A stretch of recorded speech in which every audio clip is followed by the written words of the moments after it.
Miya Marcano is a 19-year-old college student in Orange County, Florida. She was last seen on Friday, the 24th of September at around 5 p.m. She was leaving the leasing office that she worked at with Arden Villas Boulevard, where she also lives. She was scheduled to board a flight later that evening, but unfortunately she wouldn't make it. Based on this, we know she disappeared at some point between 5 p.m. and her missed flight. Police have searched her apartment and they found signs of a significant struggle, and they found blood on one of her pillows. It doesn't say how much blood was found, but as authorities are still hoping to find her alive, it can't have been too much. Among the things found was a broken necklace. According to her family, she would take this necklace everywhere. Given the trashed apartment, I can only assume this came off in a struggle. Authorities were soon on the case of 27-year-old Armando Caballero. He's a maintenance worker for the same company. He was apparently romantically interested in Miya, although she'd turned down his advances several times. On the night Miya disappeared, it seems Armando used a maintenance card to access Miya's apartment. He did this at 4:30 p.m, half an hour before Miya finished work. After learning this, the police issued an arrest warrant for Armando, but he was later found in a maintenance area,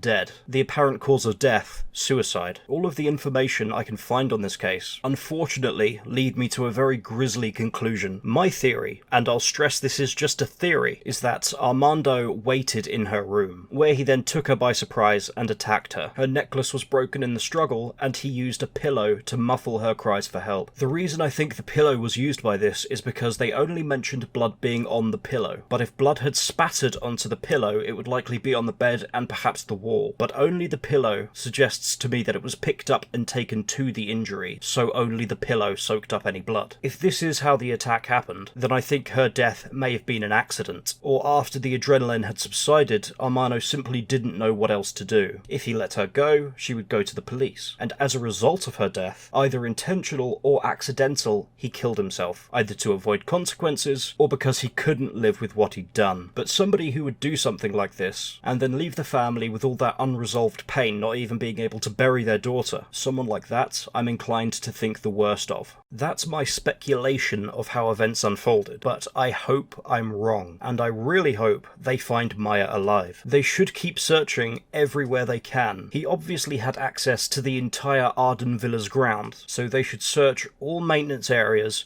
vacant apartments, storage areas, sheds, anywhere large enough for someone to hide, even if it looks locked up tight, should be searched. And that goes for the grounds around Arden Villa as well, especially if it's hidden from public view. I would also interrogate Armando Caballero's friends and family, asking if there's any secluded hangout spots that he and his mates went to, anywhere he usually frequented, any out-of-the-way places that only he and his buddies knew about. Everyone has places like that. Find them. And also, sniffer dogs wouldn't hurt either. The investigation has had its problems, from incorrect information on the missing sheet to police reports vanishing. Many residents claim to have reported Armando Caballero's creepy behaviour before, but the police claim that they've had 0 reports about him. It sounds like this police force needs an investigation from somebody from the outside. Something just isn't adding up with them. If you have a different theory to mine, I would love to hear it in the comments below. And I know this is a long shot, but if you have any information about Miya, please talk to the authorities. Their contact information is in this video's description, and as always, thanks for watching.